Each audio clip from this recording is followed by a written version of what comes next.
Bismillahirrahmanirrahim. Assalamualaikum warahmatullahi wabarakatuh. Alhamdulillah, salatu wassalamu ala rasulillah wa ala alihi wa sahbihi mawala. Amma ba'd. Pemirsa Setia TV yang dimuliakan Allah, tema pembahasan kita siang hari ini adalah menjaga pandangan. Di antara kewajiban yang harus kita jaga dalam hidup kita yaitu menjaga pandangan. Menjaga pandangan ini perintah Allah dan Rasul-Nya. Allah mengatakan dalam surat An-Nur ayat 30 dan 31. Ayat 30 ditujukan untuk kaum laki-laki, ayat 31 ditujukan untuk kaum wanita. Kata Allah di ayat 30, "Qul lil mu'minina yaghuddu min absarihim wa yahfadhu furujahum." Katakan kepada laki-laki mukmin agar mereka menundukkan pandangan mereka dan menjaga kemaluan mereka. Lalu kata Allah di ayat 31, "Wa qul lil mu'minati yaghuddna min absarihinna wa yahfadna furujahun." Katakan kepada wanita-wanita mukminah agar mereka menundukkan pandangan mereka dan menjaga kemaluan mereka.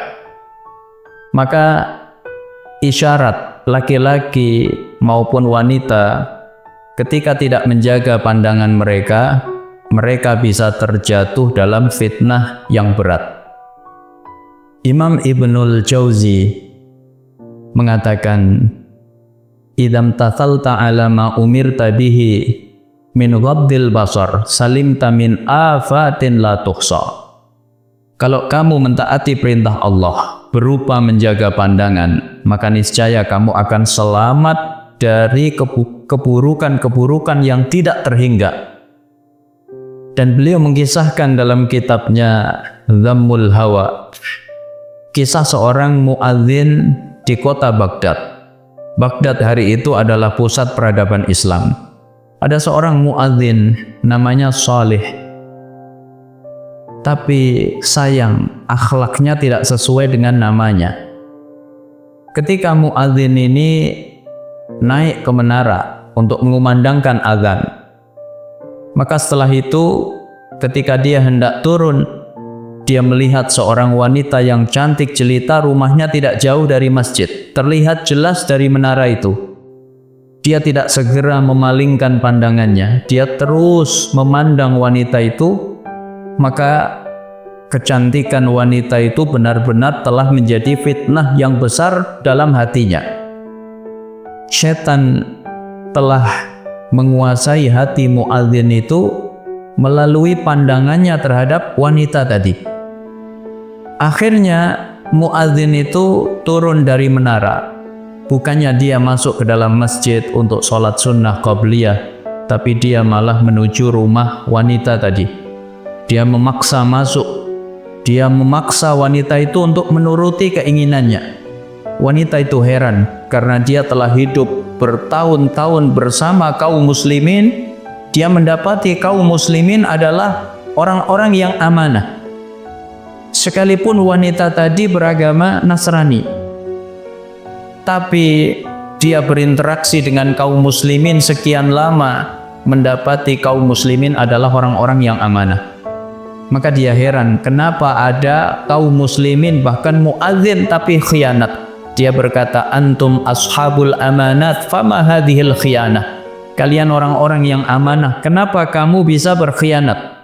Muadzin itu tidak menggubris nih. Dia terus memaksa wanita itu. Dia berkata, "Ya, kamu ikuti aku, kalau tidak aku akan membunuhmu." Wanita itu menolak, tapi muadzin itu terus memaksa. Akhirnya wanita tadi memberi syarat. Ya, syarat pertama, "Illa antatruka dinak." Aku tidak mau sampai kamu keluar dari agamamu. Maka aneh, muadzin tadi rela meninggalkan agamanya, keluar dari Islam demi meraih wanita itu. Dia mengatakan, "Ana bari'un minal Islam wa mimma ja'a bihi Muhammad." Aku terbebas dari Islam dan syariat yang dibawa oleh Muhammad. Wanita itu masih tidak percaya. "Barangkali kamu mengatakan itu karena cintamu yang buta kepadaku." syarat kedua adalah kamu bersedia makan daging babi dan minum khamr.